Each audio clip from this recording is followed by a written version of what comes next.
How to turn on or off vehicle motion cues on iPhone. To get started, first of all go ahead and open up the Settings application on your iPhone. Once you're here, scroll down to find the Accessibility option and tap on it. Accessibility features help you customize your iPhone for your individual needs. Inside the Accessibility menu, find and tap on Motion as shown.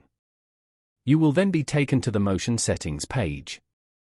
Here, tap on Vehicle Motion Cues at the top. This feature displays dots near the edges of your screen that follow the movement of the vehicle to help reduce motion sickness. On this page, change the settings to On. You can choose to turn it off, or have it activate automatically in vehicle.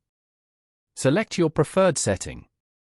Following these steps, you can easily turn on or off vehicle motion cues on an iPhone. Thank you for watching.